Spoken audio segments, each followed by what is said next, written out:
जय हिंद। आप सभी को स्वागत है आप ही के यूट्यूब चैनल सुधा ज्ञान गंगा में। आज फिर से क्लास 10 का मैथमेटिक्स का ये तीसरा सीरीज है और 2 क्लास हम ऑब्जेक्टिव का करा दिए हैं, ये तीसरा है। पूरा जितना भी क्वेश्चन है सब वीवीआई क्वेश्चन है, आपके बोर्ड एग्जाम में बहुत ज़्यादा हेल्पफुल होगा। बने रहिए पूरे वीडियो के साथ, बहुत ज़्यादा आपको हेल्पफुल ये वीडियो रहेगा। क्वेश्चन है बिंदु 2 और -5 में भुज का मान क्या होगा। देखिए, इसको कहा जाता है, जो x होता है उसको कहा जाता है भुज और जो y होता है उसको कहा जाता है कोटि। तो अब बताइए, इसमें भुज का मान पूछ रहे हैं, भुज। तो भुज का मान क्या है, 2 हो गया 2। अगर कोटि का मान पूछता तो क्या होता, -5। इस प्रकार से -6 और 8 में कोटि का मान क्या होगा, आप कमेंट बॉक्स में छाप दीजिए कोटि का मान, ठीक ना। कोटि का मान कमेंट बॉक्स में छाप दीजिए। नेक्स्ट क्वेश्चन है मूल बिंदु का निर्देशांक है। इनमें से ऑप्शन देखना है। ऑप्शन ए में है 0x, ऑप्शन बी में है 0, ऑप्शन सी में है 0y, ऑप्शन डी में है x और 0। इसमें है मूल बिंदु का निर्देशांक। आपको पता होगा ये x और y जहाँ मिलती है वो मूल बिंदु कहलाता है। जहाँ x और y दोनों जो रेखा है जहाँ मिलती हैं वो क्या कहलाता है, मूल बिंदु। तो मूल बिंदु जहाँ मिलती है वो 0 होता है, ठीक ना। तो इसमें देखिए ऑप्शन ए में है x 0 और x, तो ये नहीं है। ऑप्शन बी में है 0, तो ऑप्शन बी इनका क्या हो जाएगा, करेक्ट आंसर। नेक्स्ट क्वेश्चन देखेंगे, यदि त्रिभुज ABC में AC² बराबर AB² प्लस BC² तो कोण B का मान पूछ रहा है, क्या होगा। चलिए, ये एक त्रिभुज है ABC और क्या कर रहा है, AC²। ये AC² बराबर AB² प्लस BC²। देखिए ये क्या कर रहा है, कर्ण के स्क्वायर बराबर लंब स्क्वायर जो आधार स्क्वायर।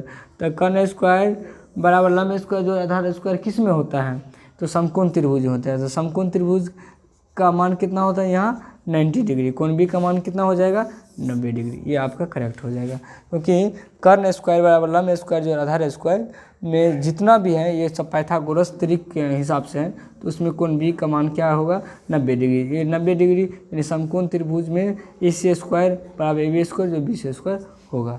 नेक्स्ट क्वेश्चन देखेंगे, 4 नंबर क्वेश्चन है, एक घात वाला बहुपद क्या कहलाता है। एक घात वाला बहुपद क्या कहलाता है। ऑप्शन ए में है रैखिक, ऑप्शन बी में है द्विघात, ऑप्शन सी में है त्रिघात, ऑप्शन डी में इनमें से कोई नहीं। तो एक घात वाला बहुपद क्या कहलाता है, रैखिक कहलाता है। एक घात वाला बहुपद का अगर घात पूछे तो इनका घात 1 होता है। एक घात वाला बहुपद का घात कितना होता है, 1। अगर आपको पूछे द्विघात वाला बहुपद का घात कितना होता है, द्विघात वाला बहुपद का, तो द्विघात वाला बहुपद का 2 होता है, ठीक ना। नेक्स्ट 5 नंबर क्वेश्चन है, 2 क्रमिक सम संख्याओं का HCF होगा। कोई भी 2 क्रमिक संख्या, कोई भी 2 क्रम से लेंगे सम संख्या, जैसे 2 सम संख्या और 4 क्रम से है, इसके HCF निकालिए। तो 2 दूनी क्या हो जाएगा, 4 कट के क्या हो जाएगा, HCF 2। अब दूसरा लीजिए 6 और 8 लीजिए क्रम से, 6 और 8। तो 6 1 6 घट गया 2, उतर गया 6, 2 तिया क्या हो जाएगा, 6 कट गया, कितना निकला 2। फिर 20 से लेकर अगर हम 10 और 12 लेते हैं तो हो जाएगा, एकदम हो जाएगा। 10 1 10 घट गया 2, उतर गया 10, 2 पंचे क्या हो जाएगा, 10 कट गया। तो 2 क्या निकला, सम संख्या। यानी 2 क्रमिक सम संख्याओं का कभी भी अगर ऐसे आप पूछे तो क्या हो जाएगा, 2 हो जाएगा। नेक्स्ट क्वेश्चन है, यदि थीटा का मान 45 डिग्री तो tan² theta plus 1/cot² theta का मान क्या होगा। देखिए थीटा का मान कितना है, तो 45। तो tan² थीटा का मान कितना है, 45। तो यहाँ 45 1/cot² थीटा का मान कितना है, 45। तो कितना दिए, 45। तो tan 45 डिग्री का मान क्या होता है, 1। इसमें स्क्वायर है तो स्क्वायर कर दिए। उसके बाद एक cot 45 डिग्री का मान भी क्या होता है, 1। इसको स्क्वायर है तो स्क्वायर करिए, 1 के स्क्वायर हो गया 1, और 1 के स्क्वायर करेंगे 1 ही होगा। तो 1 के स्क्वायर 1, 1/1 1, यानी क्या हो जाएगा, 2। सिंपल। नेक्स्ट क्वेश्चन देखेंगे, 7 नंबर क्वेश्चन है, sin 0 degree into sine 1 degree, sine 2 degree, sine 3, sine 4, sine 5, इसी प्रकार से साइन 180 डिग्री का मान क्या होगा। तो आप लोगों को पता होगा साइन 0 डिग्री का मान जब भी 0 हो गया, इधर कुछ भी संख्या हो, 0 से अगर कुछ भी संख्या से गुना करेंगे, कुछ भी संख्या से क्या होगा 0। नेक्स्ट देखेंगे 8 नंबर क्वेश्चन है के एक्स माइनस वाई बराबर 2, 6x माइनस 2y बराबर 3 के अद्वितीय हल। क्या है अद्वितीय हल। ये क्वेश्चन काफ़ी ज़्यादा VVI क्वेश्चन है, इसको बड़ा ध्यान से देखेंगे। 1 नंबर का क्वेश्चन पूछता है, बहुत गलती करके आ जाता है।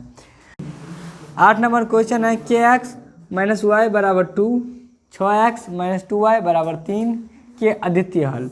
क्या है अद्वितीय हल। ये क्वेश्चन काफ़ी VVI क्वेश्चन है। अद्वितीय हल का फार्मूला होता है a1/a2 is equal to note b1/b2। चलिए बैठाते हैं। a1 क्या है ये, a2 क्या है ये, b1 क्या है a, b2 है ये। अब यह है a1/a2, a1 का मान कितना है k और a2 का मान कितना है 6 इजिकल टू नोट b1 का मान कितना है -1, y मान -1। अब b2 का मान कितना है -2, माइनस माइनस कट गया, k/6 इजिकल टू नोट 1/2, कोना कोनी कर देंगे गुना, तो 2k equal to not 6 × 6, k equal to not 6/2 हो जाएगा 2, k इजिकल टू नोट क्या हो जाएगा 3। तो बहुत लोग जो है इसको 3 मार्क, k बराबर 3 मार्क, जबकि ये आंसर गलत है। k इजिकल टू नोट जो 3 है, ऑप्शन नंबर बी, ये आपका क्या हो जाएगा करेक्ट आंसर।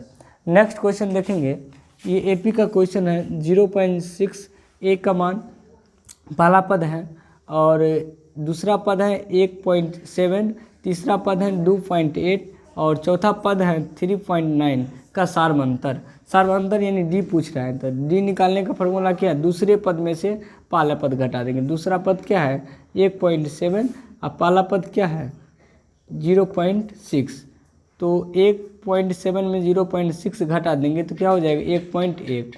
ये आपका डी निकल जाएगा आंसर 1.1। डी का मान कितना है 1.1। नेक्स्ट 10 नंबर क्वेश्चन है।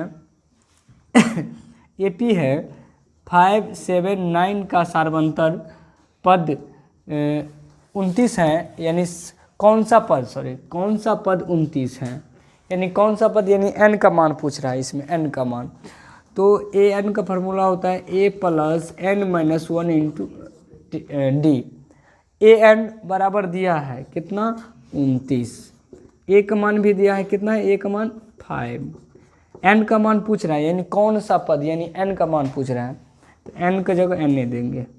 एक डी का मान कितना है, डी का मान अभी हम दूसरा पद यानी 7 में से कितना घटा देंगे, पहला पद 5, तो डी का मान कितना निकल जाएगा 2 निकल जाएगा। तो यहाँ डी का मान बैठा दो, ये इधर प्लस तो इधर माइनस लाएंगे तो क्या हो जाएगा 29 - 5, ये हो जाएगा n-1 इंटू 2। तो 29 में से अगर 5 घटाएंगे तो क्या हो जाएगा 24, n-1 इंटू 2, इधर बट्टा चल जाएगा 24/2 बराबर n-1, तो क्या हो जाएगा 12 बराबर n-1, इधर माइनस तो एक प्लस यानी 13 बराबर n। तो n का मान कितना निकल गया 13। तो कौन सा पद, यानी 13वां पद 29 है। चलिए, अगर वीडियो अच्छा लगा तो लाइक करें, सब्सक्राइब करें और ज़्यादा से ज़्यादा शेयर करें। मिलेंगे नेक्स्ट वीडियो के साथ, तब तक के लिए जय हिंद।